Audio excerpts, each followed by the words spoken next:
Well, Stu, it's a defeat on the road today. Disappointed day all round. How would you assess the match?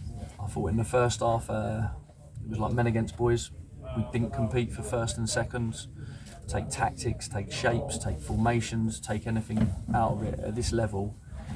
If you can't go up against your man and win your individual battle first and foremost before you even try and pass the football, you've got no chance of getting a foothold in the game. And we've said to the lads, we've said to the group, we can't keep coming in at half time 1-0 down, because it gives you a huge uphill battle in this league. Because then if you see in the second half, we come out, we played some good football, we fist some balls across their box and it's all oohs and ahs, there's no one on the end of it, and then they counter on you. And then that's what teams at this level can do. They made 2 substitutions, a forward that they brought in, Nicky Kabamba, who's a top player for the level, and Jamal Loza comes off their bench, and then they've just got pace up front to play on the break. So it's a disappointing afternoon, but we've got to go away and find a way now. We've got a big game on Tuesday night. The lads have got to recover again. I'm just really disappointed in the first half performance. We travelled in good numbers to fans, and we appreciate they stuck with us and they kept singing all the way to the end. But the first half performance just wasn't good enough and acceptable, and the group know that. They've got to go away and have a long, hard look at themselves individually, and that's how football is.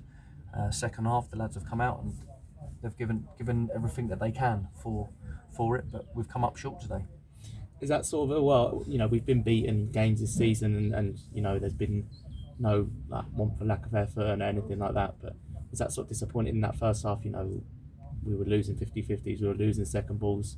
They just seemed to want to get there first every time, the Woking players, didn't they? I think they were always on the front foot. They looked 3 or 4 yards ahead of us, not 1 or 2. But I do look at it and it is tough.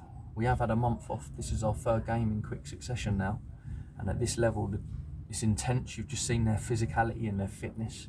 They've overpowered us and outrun us. They ain't outplayed us, they've overpowered us and outrun us. So it's something that, like I said earlier in the week to you, Chris, we've got to try and manage the group now to make sure that we get the conditioning and everything right, that we don't pick up injuries, and we get the lads back up to speed as quick as we can to get back to the level of performances that we put in.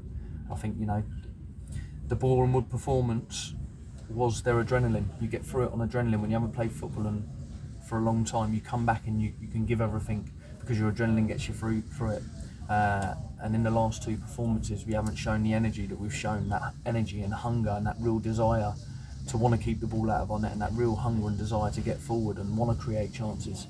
I think we've just lacked that a little bit, but we'll go again. We'll keep working hard. We'll stick together.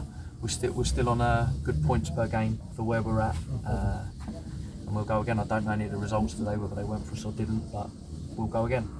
And then what do you make of the red card incident? Obviously, I was up in this side of the ground, the opposite end, but doing the social media, a lot of fans who were at that end of the ground sort of tweeted in and said, it was more of a penalty to us than a red card. But what were your thoughts on it from this view? Look, from our angle here, it just looks like a penalty. It looks like his foot is at waist height, which it was, but the defender puts his head down to waist height. Now, for me, I don't see how that's violent play or violent conduct, whatever the ref wants to call it. I don't see how it is. He's pulled it out of the sky and he's gone round him. He heads his foot and brings him down. The ball, if he heads the ball and then heads his foot, I can get it. I understand it. He's there first.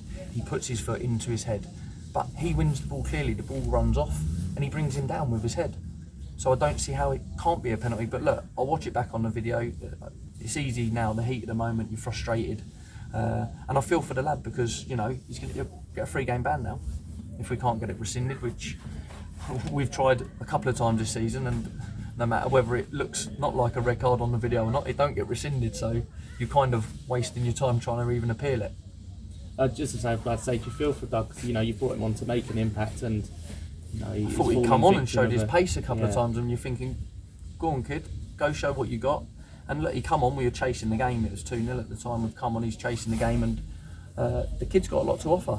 It just takes time for these lads to settle in. When they're young, they're coming out the academies. This is their next step for their career, to come in and play men's football where 3 points matter. The fans are here, the atmosphere, everything. And the poor lad now has a 3-game ban, and it'll probably be the end of his loan. And then just sort of going on to Tuesday night, it's another big game. Probably the biggest club Wealdstone have faced in a home league game. And now we have fans in the ground too. Are you expecting a sort of a decent and hostile atmosphere Tuesday night. It's what we need more than ever, because they're a top team. They've got top players, as we saw down there. We gave them a really good game down there, and we were probably on the wrong end of the result. But you know, it is a results business. We've just got to make sure now that we bounce back and put a positive performance in on Tuesday night for the fans. I'm pretty sure the fans will come out in their numbers and get right behind us like they have all season. I thank them for all travelling today and getting behind us and sticking with the team, which is massive. We've all got to stick together. We're going to have difficult periods within this league and difficult results and difficult performances, and the first half performance today was one of those.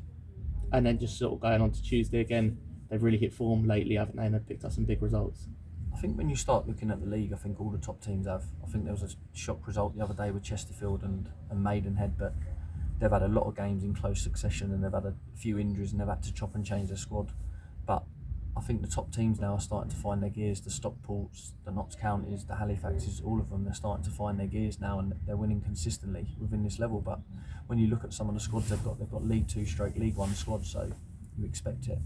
And what can, you know, I guess it's sort of a mini league at the top and then a mini league sort of down in the places we are. What can the team at our level, sort of as Maidenhead did last week to Chesterfield, do to get a result against these big teams? Look, I think you need a lot of luck within the evening. You need to take your chances, because they'll restrict you to your chances. So when you get your chances, you've got to take them, and you need little bits of luck. You've got to defend for your lives, and you need luck in your own box where you're getting blocks in. The goalie's going to have to make saves, and that's what you need in the big games. It's like when you play teams like that, it's like this cup games, and in cup football, you need a bit of luck. Okay, thanks for your time, Stuart. Top man, Chris. Thank you.